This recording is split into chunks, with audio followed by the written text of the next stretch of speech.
बिस्मिल्लाहिर्रहमानिर्रहीम। हम biochemistry of metabolism में एक ब्रांच है बायोकेमिस्ट्री में, हम उसको शुरू करेंगे और उसमें सिर्फ टॉपिक्स हैं वो हम उनको स्टेप बाय स्टेप जो है ना एक्सप्लेन करने की कोशिश करेंगे। तो सबसे पहले जो है ना एक टॉपिक्स हम शुरू करना है। बहुत सिंपल सा टॉपिक है, आपने छोटी क्लास में पढ़ा हुआ है, तो हम थोड़ा उसको डिटेल में लेके जो है ना डिफरेंट जो है इनसे इंटरकनेक्टेड टॉपिक हैं तो वो भी इनके साथ ही हम लोगों ने पढ़ने हैं। तो कोशिश करेंगे इंशाल्लाह तकरीबन सारे के सारे ताकि आपको क्लियर हो जाएं। तो इन टॉपिक्स में जो है ना मैं इंपॉर्टेंट क्वेश्चन जो है वो भी हाईलाइट कर दूंगा जो कि पेपर पॉइंट ऑफ व्यू से बहुत इंपॉर्टेंट होंगे, ठीक है। तो आपने लेक्चर को ध्यान से सुनना है ताकि कोई पॉइंट आपका मिस ना हो पाए। सबसे पहले हमने जो है ना रिस्पायरेशन एक टॉपिक है, हमने उसको की है। ये स्क्रीन शेयर कर देता हूँ मैं यहाँ पे आपको। जी। ये हमने रिस्पायरेशन के बारे में बात कर रहे थे, तो इसकी डेफिनेशन सबसे पहले हम देखनी है कि जो भी हम डाइट कंज्यूम करते हैं वो किसी न किसी फॉर्म में जो है ना कन्वर्ट होके हमें जो है ना एटीपी दे रही होती है। ताकि एटीपी क्यों जरूरत होती है, क्योंकि हमारी जो बॉडी के मेटाबॉलिज्म है, हमारी बॉडी जो है वो स्टेबल तौर पे एज लिविंग थिंग एक्ट कर सके, ठीक है। तो रिस्पायरेशन जो है ना उसकी डेफिनेशन ये है कि जो भी हम फूड लेते हैं उसके अंदर शुगर्स या जो भी डिफरेंट चीजें होती हैं उनकी ऑक्सीडेशन की जाती है और उनको एनर्जी में कन्वर्ट किया जाता है, ठीक है। तो ये यहाँ पे oxidation of sugars to produce energy is called respiration. उसके बाद हमने जो है ना इसकी टाइप्स देखनी है। टाइप्स ऑफ रिस्पायरेशन, तो टाइप्स ऑफ रिस्पायरेशन में दो टाइप्स होती हैं, एक होता है एरोबिक रिस्पायरेशन, एक होती है एनारोबिक रिस्पायरेशन। तो एरोबिक रिस्पायरेशन जो है ना उसमें ऑक्सीडेशन होती है शुगर्स की हमारे फूड की with the help of oxygen, oxygen के प्रेजेंस में, ठीक है। और बहुत ज्यादा अमाउंट में एटीपी प्रोड्यूस होती है। और एनारोबिक रिस्पायरेशन में ऑक्सीडेशन विदाउट ऑक्सीजन होती है, ठीक है। मतलब ऑक्सीडेशन तो हो रही है लेकिन ऑक्सीजन की जो डिपेंडेंस है वो यहाँ पे नहीं है, ठीक है। तो उसमें बहुत कम मॉलिक्यूल जो है वो एटीपी के हमारे पास बनते हैं। तो ये आपने डिफरेंस देख लेना इनका एरोबिक रिस्पायरेशन में और एनारोबिक रिस्पायरेशन में। देन हमने एरोबिक रिस्पायरेशन को थोड़ा एक्सप्लेन करना है। तो एरोबिक रिस्पायरेशन में हमने डिफरेंट स्टेप्स होते हैं हमारे पास, ग्लाइकोलिसिस, कार्ब साइकिल और इलेक्ट्रॉन ट्रांसपोर्ट सिस्टम। इनमें तीनों में एटीपी बनती है, ठीक है। तो हमारे पास जो है ना डिफरेंट स्टेप होते हैं एरोबिक रिस्पायरेशन के, डिफरेंट स्टेप से डिफरेंट एटीपी जो है प्रोड्यूस होती है और बहुत मेगा प्रोडक्शन होती है यहाँ पे। ग्लाइकोलिसिस फर्स्ट स्टेप होता है, फिर कार्ब साइकिल सेकंड स्टेप है और थर्ड स्टेप है इलेक्ट्रॉन ट्रांसपोर्ट सिस्टम। ग्लाइकोलिसिस में ये होता है कि ग्लूकोज जो है वो पायरुवेट में ग्लूकोज का जो मॉलिक्यूल होता है वो ब्रेक डाउन होकर पायरुवेट में चेंज हो रहा होता है। और फिर पायरुवेट जो है वो एज अ प्रिकर्सर जो है कार्ब साइकिल एक्ट करता है। देन कार्ब साइकिल जो है ना उसमें पायरुवेट इंटर होके अब डिफरेंट इंटरमीडिएट्स बनाता है और आखिर पे ऑक्सैलोएसिटेट बनता है। फिर वो ऑक्सैलोएसिटेट जो है ना आगे चला जाता है और फिर डिफरेंट आगे मेटाबॉलिज्म जो है ना मेटाबॉलिक पाथवेज हैं उनके अंदर जो है जाके एज अ प्रिकर्सर एक्ट करता है और डिफरेंट अदर प्रोडक्ट्स बनाता है, ठीक है। तो सबसे पहले हमने ग्लाइकोलाइसिस को जो है ना देखना है, ये साइटोप्लाज्म में हो रहा होता है। कार्ब साइकिल माइटोकॉन्ड्रिया में हो रहा था, माइटोकॉन्ड्रियल मैट्रिक्स में हो रहा होता है। और इलेक्ट्रॉन ट्रांसपोर्ट सिस्टम है वो माइटोकॉन्ड्रिया की जो इंटर मेम्ब्रेन है जहाँ पे F1 पार्टिकल होते हैं, जहाँ पे FTPase होते हैं, जहाँ पे F1 पार्टिकल का फंक्शन ये है कि उन्होंने एटीपी को प्रोड्यूस करना है। तो F1 पार्टिकल के अंदर जो है ना इलेक्ट्रॉन ट्रांसपोर्ट सिस्टम जो है ना वहाँ पे कैरी आउट हो रहा होता है। तो हमने आगे ग्लाइकोलाइसिस को जो है ना वो डिटेल से देखना है। तो ग्लाइकोलिसिस जो है ना उसकी हमने सबसे पहले टाइप देखनी है, देन उसके बाद उसको जो है ना उसका जो मेटाबॉलिक पाथवे है उसको देखना है और उसकी एंजाइम को देखना है। तो ग्लाइकोलिसिस जो है वो इस तरह होती है कि हमारे पास जो फूड होती है उसके अंदर जो ग्लूकोज होता है उसकी ऑक्सीडेशन होती है। और वो ऑक्सीडेशन होने के बाद डिफरेंट इंटरमीडिएट में कन्वर्ट होता है और आखिरकार हमें टू मॉलिक्यूल्स ऑफ पायरुवेट मिलते हैं, ठीक है। मतलब ग्लूकोज का मॉलिक्यूल ऑक्सीडाइज होकर पायरुवेट में कन्वर्ट हो रहा है, सिंपल सी बात है। और एनर्जी व डिफरेंट स्टेप में एनर्जी प्रोड्यूस हो रही होती है। फिर उसके बाद उसकी दो टाइप्स होती हैं, एक होता है एरोबिक ग्लाइकोलिसिस और एक होता है एनारोबिक ग्लाइकोलिसिस। ये आपने ध्यान से देखना है, पेपर पॉइंट ऑफ व्यू से बहुत इंपॉर्टेंट है और बहुत ज्यादा लोगों को ये चीज बड़ी कंफ्यूजन लगती है। एरोबिक ग्लाइकोलिसिस में ये होता है कि जो हमारे पास पायरुवेट बन रहा होता है ना ग्लाइकोलिसिस ग्लूकोज की ऑक्सीडेशन से, वो पायरुवेट कार्ब साइकिल में और ऑक्सीडेटिव फास्फोराइलेशन में एंटर हो जाता है और डिफरेंट और इंटरमीडिएट बनाता है और 38 32 एटीपी मॉलिक्यूल्स बना देता है। लेकिन जो एनारोबिक ग्लाइकोलिसिस में ये होता है कि हमारे पास जब एक्सट्रीम फिजिकल एक्टिविटीज हम कर रहे होते हैं तो उसमें जो पायरुवेट होता है वो डायरेक्टली तौर पे हमें इंस्टेंटली एटीपी देने के लिए लैक्टेट में कन्वर्ट हो जाता है, ठीक है। जिस तरह जो है ना हमारे रेड ब्लड सेल्स होते हैं या हाइपोक्सिया सेल होते हैं वहां पे डायरेक्टली पायरुवेट लैक्टेट में जो है ना वो कन्वर्ट हो जाता है और बाद में वहां हम अगर बहुत एक्सट्रीम फिजिकल एक्टिविटीज कर लें तो बाद में हमें थकन जो है ना वो महसूस होती है, ठीक है।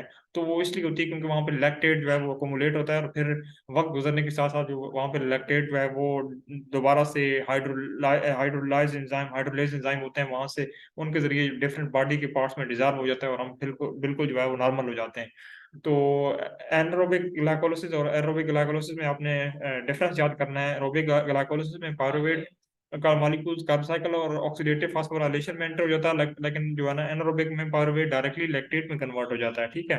तो यहाँ पे जो है ना आप लोग इनको इसको देख लें। एक और चीज ये देखनी है कि एनारोबिक ग्लाइकोलिसिस में जो हमारे पास NADH बन रही होती है वो ऑक्सीडाइज होके NAD+ ये बना देती है, ठीक है।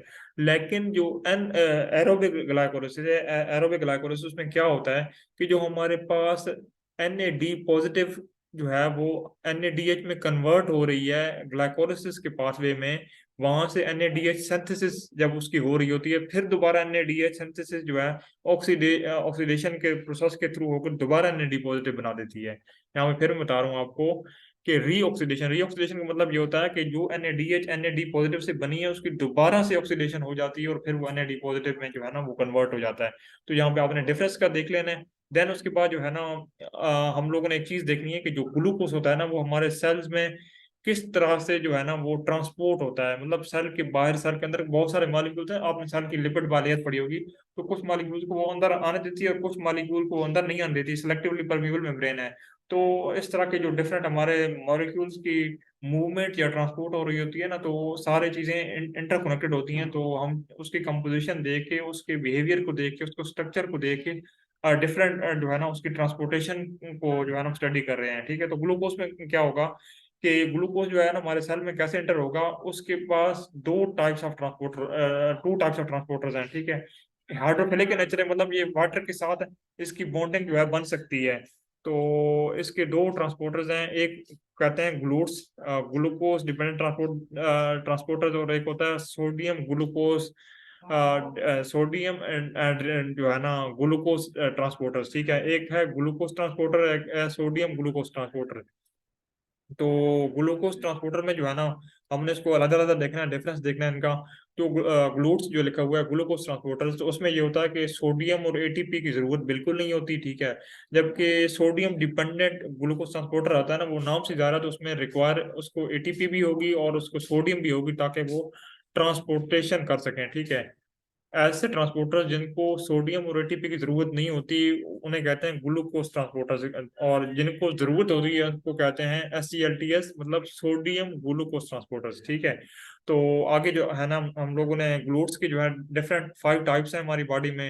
ग्लूट्स 1 जो है ब्लड ब्रेन हार्ट में पाया जाता है। Glutes 2 liver pancreas small intestine में, ब्रेन नेफ्रॉन सिस्टम में। ग्लूट्स 3 पाया जाता है। ग्लूट्स 4 जो है एडिपोजिशन हार्ट और स्केलेटल मसल में पाया जाता है। ग्लूट्स 5 जो है एंटेरोसाइट और स्मॉल इंटेस्टाइन। अब यहाँ पे एंटेरोसाइट एक वर्ड यूज है। एंटेरोसाइट होता है वो सेल जो जो है ना लाइनिंग बना रहे होते हैं, वो सेल जो उसकी वॉल्स की जो है ना वो थिकनेस बना रहे होते हैं। जो हमारे पास इंटेस्टाइन होती है ना, इंटेस्टाइन उसकी जो एपिथेलियम की वॉल है ना, उसकी जो उसको जो सिंथेसाइज या जो उसकी लाइनिंग कर रहे होंगे ना जो सेल, उनको कहते हैं एंटेरोसाइट। तो यहाँ पे डिफरेंट टाइप्स हैं, और डिफरेंट टाइप्स कहाँ कहाँ पे उनकी प्रेजेंट है।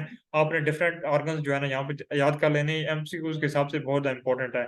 और जो है ना सोडियम जो है ना ग्लूकोज ट्रांसपोर्टर, इसमें दो ही टाइप्स हैं। एक है SGLTS1 और SGLTS2। तो इसमें यह है कि एक जो है वो स्मॉल इंटेस्टाइन के एंटेरोसाइड में होती है, और एक प्रोक्सिमल ट्यूब ऑफ नेफ्रॉन में होती है, जहाँ पे आप लोगों ने पढ़ा होगा यूरिनेशन, और वो आपने किडनी का इंपॉर्टेंट जो है वो फंक्शनिंग पार्ट होता है नेफ्रॉन, उसकी जो प्रोक्सिमल ट्यूब होती है वहाँ पे SGLTS2 पाए जाते हैं, ठीक है। तो ये मैंने यहाँ पे एक्सप्लेन कर दिए हैं। इसके बाद जो है ना हमने ग्लाइकोलिसिस के पाथवे को जो है ना जो एक्सप्लेन करना है। तो इसमें ग्लाइकोलिसिस में दो फेजेस होती हैं। एक होती है प्रिपरेशन फेज, जहाँ पे ATP जो है ना वो कंज्यूम हो रही होती है हमारे पास, ठीक है। और एक होती है पे ऑफ फेज। पे ऑफ फेज में ये होता है कि जो हमारे पास ATP कंज्यूम हो रही है ना वो दोबारा से हमें रिटेन हो जाएगी। तो यहाँ पे डिफरेंट एंजाइम आपने याद रखने, बहुत इंपॉर्टेंट जो है ना यहाँ पे MCQs भी आते हैं, और डिफरेंट टाइप जो है ना एंजाइम की फंक्शनिंग को देख के हमने इंटरमीडिएट बताने होते हैं। तो सबसे पहले ग्लूकोज का मॉलिक्यूल है, सबसे पहले उस पर हेक्सोकाइनेज एक्ट करेगी और ग्लूकोज 6 फॉस्फेट में इंटर हो जाएगा। अच्छा, ये फास्फोराइलेशन क्यों करवाते हैं? फास्फोराइलेशन इसलिए करवाते हैं कि जैसे ग्लूकोज का मॉलिक्यूल इंटर होगा ना सेल में, उसकी फास्फोराइलेशन करवा लेंगे ताकि वो सेल से बाहर ना जा सके। जब उसके ऊपर फॉस्फेट अटैच हो जाएगा ना, वो बाहर नहीं जा सकेगा। जैसे ही ग्लूकोज एंटर हुआ है सेल में, तो उसी वक्त फास्फोराइलेशन हो जाती है। आपने आगे भी पढ़ना है, मैं इंशाल्लाह पढ़ाऊंगा आपको। तो वहां पे आपने देखेंगे, आप लोग देखेंगे कि हम डिफरेंट जो है, जैसे ही मॉलिक्यूल एंटर होगा हम उसी वक्त फास्फोराइलेशन करवा लेंगे, ताकि वो मॉलिक्यूल किसी तरीके से बाहर ना जा पाए। तो यहाँ पे फास्फोराइलेशन हेक्सोकाइनेज के थ्रू हो रही होती है। फिर ग्लूकोज 6 फास्फेट जो है अपने आइसोमेरिक मॉलिक्यूल में फ्रुक्टोज 6 फास्फेट में कन्वर्ट हो रहा होता है with the help of isomerase enzyme. फिर फ्रुक्टोज 6 फास्फेट से दोबारा फास्फोराइलेशन होती है, और वो फ्रुक्टोज 1,6 बिस फास्फेट में कन्वर्ट हो जाता है। ठीक है। तो यहाँ पे एटीपी दो जो है ना जगह पे यूज हो रही है, जहाँ पे ग्लूकोज की फास्फोराइलेशन हो रही है और जहाँ पे फ्रुक्टोज 6 फास्फेट की फास्फोराइलेशन हो रही है। ठीक है। फिर फ्रुक्टोज 1,6 बिस फास्फेट से यहाँ पे एल्डोलेज ए एंड सी, दो एंजाइम का कॉम्प्लेक्स है, वहां पे एक्ट करेगा और फ्रुक्टोज 1,6 बिस्फास्फेट को डाईहाइड्रोक्सी एसीटोन फास्फेट या ग्लिसरॉल्डिहाइड 3 फास्फेट में कन्वर्ट कर देगा।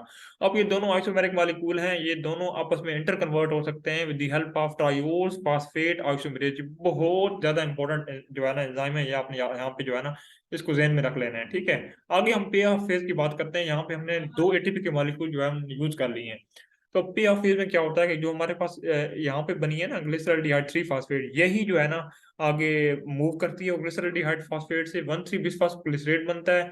यहाँ पे 2 NAD पॉजिटिव के जो मॉलिक्यूल हैं वो 2 NADH उनकी रिडक्शन होती है और 2 NADH बन जाते हैं, और फिर 1,3 बिस्फास्फोग्लिसरेट जो है वो 3 फास्फोग्लिसरेट में चेंज हो जाता है। और यहाँ पे 2 ATP के मॉलिक्यूल जो है ना उसमें फास्फोराइलेशन होती है और वो 2 ATP बन जाते हैं। मतलब 2 ATP, एडीपी से 2 ATP बन रहे हैं यहाँ पे। और 3 फास्फोग्लिसरेट जो है म्यूटेज एंजाइम के जरिए उसकी सेकंड पोजीशन पे जो है ना वो फास्फेट ग्रुप आ जाता है। ठीक है, ग्लिसरेट की 2 फास्फोग्लिसरेट हो जाता है। और देन इसके बाद जो है हमारे पास जो है ना वो फास्फोग्लिसरेट 2 फास्फोग्लिसरेट के बाद हमारे पास जो है वाटर की जो मॉलिक्यूल है वो वहाँ पे रिलीज हो रहा है with the help of enolase enzyme, और फास्फोइनाइल पायरुवेट बन रहा है। और फिर फास्फोइनाइल पायरुवेट से पायरुवेट काइनेज एंजाइम ऐड करके पायरुवेट बना रही है।